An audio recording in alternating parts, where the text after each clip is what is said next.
You are going to explore this. And also, the user understanding of system structure to identify possible causes of the system. And also, use the system's dynamic to find where unintended and consequences emerge. And you recognize the importance of time delay when exploring cause and effect relationship to tackle the problems. Now, we will explore the system's dynamic tool to solve problems or investigating problems in terms of system thinking. Those tools are the relationship, the feedback loops, the reinforcing loops, the balancing loops, time delay, and external force. So now we'll start by the system's dynamic basic structures, the positive and negative relationship.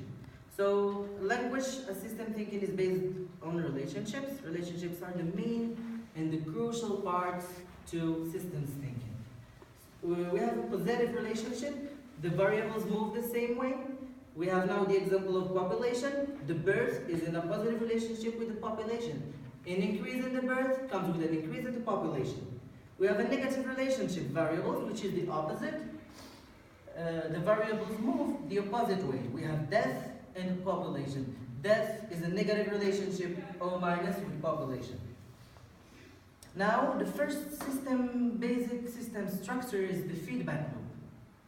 Its name is the reinforcing loop. Focus on the word reinforcing.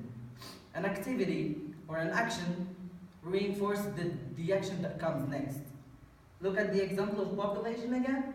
We have the healthcare, it reinforces the population. We have the population reinforces the birth.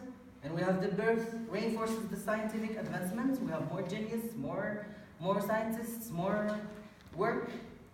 And we have the scientific advancements, it reinforces the healthcare. Did you get this example? The loop is reinforcing. It keeps, as long as the loop is running, reinforcement is taking place. And we have the system basic structure, the second, which is the balancing loop. Again, loop focus at the word balance. It's about maintaining a balance between positive and negative. We have death, it's a negative relationship with population. And population is in a positive relationship with scientific advancement. And scientific advancement is in a positive relationship with medication. And medication is in a negative relationship with death.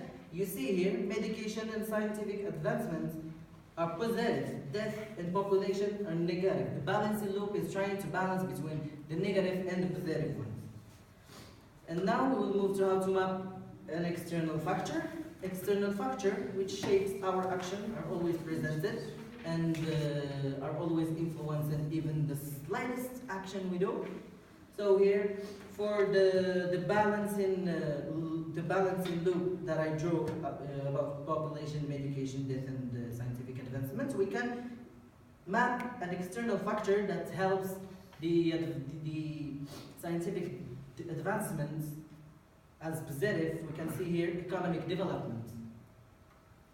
And finally, the last relationship in our system's dynamic language is the implication of delay. In our action, we always face a delay. I want to pick this phone. There was a delay before I did. There was a delay of time. So the delay can be in terms of those threats, and you map it. Scientific advancements and cures are in delay. It takes time for scientific advancements to make cures. And now I have mapped a system.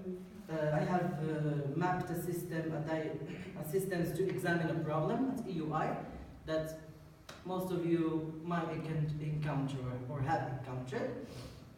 So this problem is failure. As you can see here, we started. It's like a story actually. It's like a story. Someone who came to EUI, the skills required, he took the skills required, the CAT test. He's in delay with education at EUI since he has to wait. Then education at EUI is in a positive relationship and it is in delay with career development. Career development is in positive relationship and it's also in delay with cognitive development. And cognitive development is in a negative relationship with devoting this time to knowledge.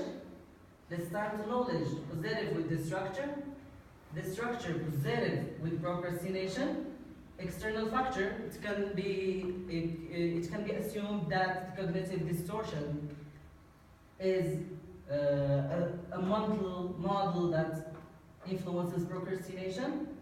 And then here we have procrastination is a negative relationship with the career development. If you procrastinate, your career will never be developed. And then all this goes to failure.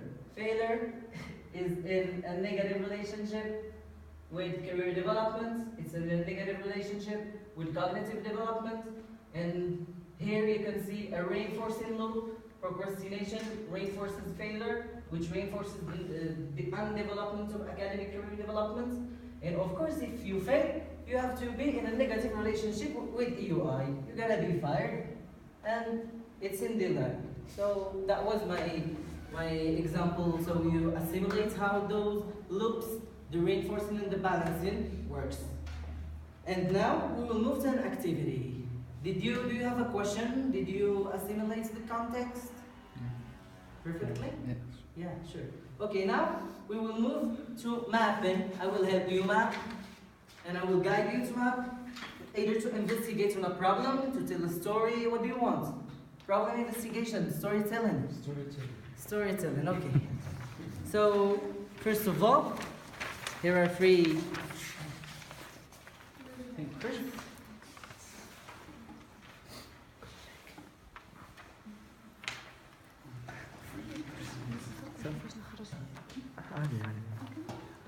Okay, people, now you have to set the variables of your story. Set the variables.